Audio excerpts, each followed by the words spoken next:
What's up, guys? Midwest 2 Review here, back again. Yeah, you see it. Lots of new tool truck purchases, so let's get right into it. So the first thing I picked up, man, these bees and stuff. This two-piece indexable or indexing gear puller set from Matco. There's your part number, MST52. Let's see here. Let's flip it over to the English side here. Time-saving indexing jaw design. Indexable legs so they stay in position, allowing easier support without the legs flopping around. Quick change gear puller and can be converted into a 3-leg puller, and the jaws can be positioned for internal and external application.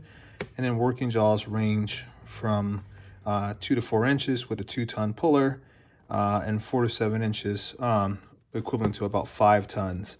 So this is a pretty nice set, and the reason, there's a look at how it looks when it's all put together. But the reason why I got this is because, as you guys know, I have a motorcycle that I'm working on. I'm going to have that on the channel here pretty soon. I've got to get it out of my brother's garage and over to my house, my shop, because he's already got a lot of stuff going on in his garage anyways. And there we go. And he doesn't need any more projects. He's got his own bike build in there, and we've been trying to do them together, but I don't have all my tools there, and it just makes better sense for me to do everything in my own shop. So here's the kit, guys. Really, really nice. Well machined, well made. I like it. I mean, I've seen other pullers before, and they've all been fairly chintzy, in my opinion. I like this one here, and I doubt that I'll be able to do it with one hand, and I don't know where my tripod is at, but essentially these pieces here, let me get it back into frame. This snaps into there, and then you can index it accordingly. And man, I wish I had my tripod so I can show you guys this. But yeah, it slides into their slot, and then these grooves allow it to be set into a position that you like. So that way, when you're trying to set up your tool, you don't have your legs here flopping around, making your job that much more difficult. Really, really nice set. And like I said, I needed it for the motorcycle because I'm trying to pull off the magneto flywheel, and to replace that out, and I need a puller set. So I went ahead and purchased this one here. This was fairly pricey.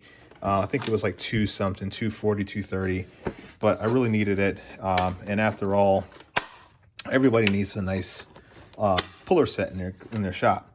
So we got that. Got some of these hose ring clamp pliers.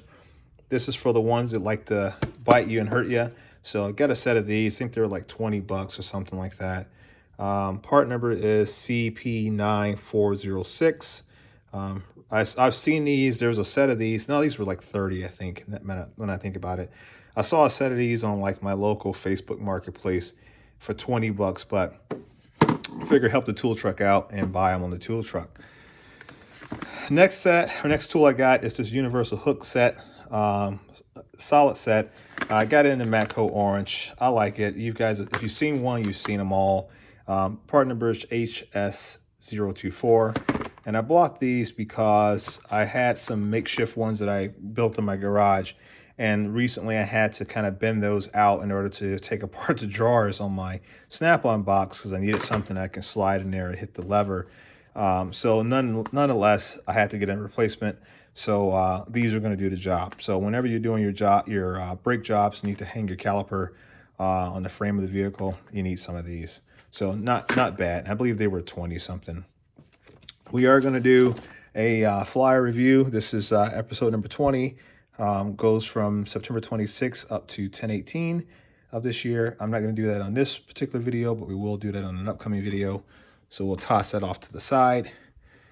Picked up a blowgun just because I don't have one, or if I do have one, I think it's older, and I just wanted something to have to kind of clean around the shop and stuff like that, blow away chips and things of that nature when I'm working in my garage.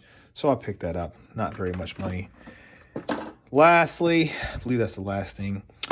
This 12-piece long metric set. Picked this guy up. I really wanted to start dwindling down some of my wrenches. As you guys see there, it may not be noticeable to you guys, but I did reduce some of my wrenches today.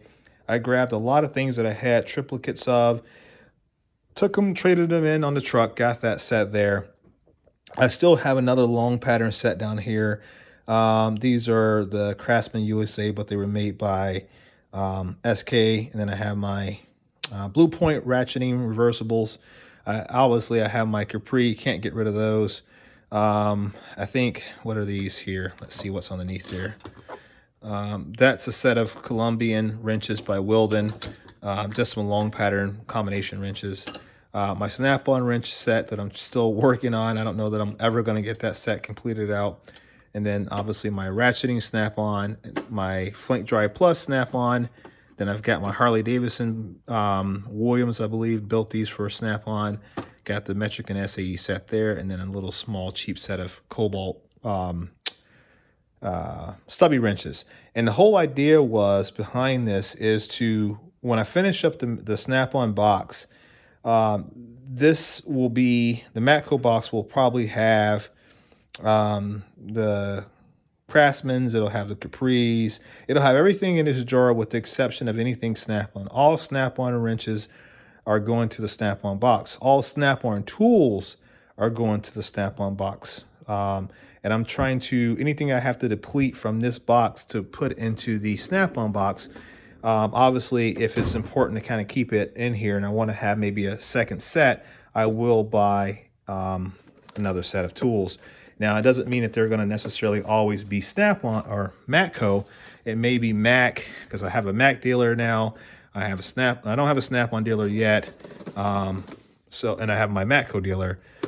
So nonetheless, I've got tool truck options. Oh gosh, I've got tool truck options available to me here in my area. So that could have been very bad, but it didn't. Okay, that's good. So yeah, anything that I take out of this box to transfer over to the Snap-on box, the KR562, naturally I'm going to replace it in the Matco box. What I don't want to do is take everything out of here and then have not enough stuff in this particular cart. So here's a set. I've never purchased a set of wrenches from Matco before. This is my very first set. I like the layout. I like the tray. I like the fact that it has this little cubby here. You can throw your bolts and fasteners in there as you're taking apart your projects. That's pretty neat. It does have everything embossed here, so it's easy to know what size wrench you're grabbing. Let's go for the 19. You know, first glance, they look nice. I mean, they're a nice set of wrenches. I think these are supposed to be like the long pattern. I don't know how they fare comparative to, let's see if I've got any other. I don't think that's a 19. Is that a 19? That's a 21. That would not be a good comparison. That's a 20, I think. What is this here? This is an 18. So if you compare that to a Snap-on 18, there's some distance on that. But once again, that's an older Snap-on. I do have some other, let's see here. I've got maybe, what is that, an 18? That's a 19. So this is a Cobalt, just a little cheap Cobalt wrench. So it's got some length on it. So I guess these would be considered long pattern. But nonetheless, you know, I got these. Let's worry about that later. I got these because, like I said, I wanted to have a nice set of wrenches for this particular box. And then my guy worked out a good deal on these. I think, I won't say what these cost because I can't remember, but it wasn't very bad. And I had some trade-ins too that I brought to the truck as well. So I picked this set up, but this set will go into the Matco box, which is appropriate for it. And then I think in probably a few weeks, I'm going to trade out those stubby Cobalt and probably pick up a set of Matco stubby wrenches as well. I don't know. I'm kind of torn because, you know, these are manufactured in Taiwan, and one Taiwan tool is, in my mind, could be, you know, equivalent to another Taiwan tool. As far as I know, they could be all manufactured in the same plant. But I do like having the tool truck warranty I do like having a Matco dealer at my disposal. So if something does go awry, I don't have to worry about trying to find a receipt or any other garbage. I can just say, hey, Terry, this is defective or I broke it. Get me a replacement and call it a day. So there is a bit of a convenience there. And as well as knowing that I'm helping a friend out in his business. So that's also pretty cool. And Terry looks out for me. So, but yeah, guys, this is my Matco tool haul. I think we're going to call it that. We'll call this video Matco tool haul. I think that's appropriate. Really happy with the tools that I've got. Like the puller set is my #1 thing. I was really happy to get that. I really needed that puller set.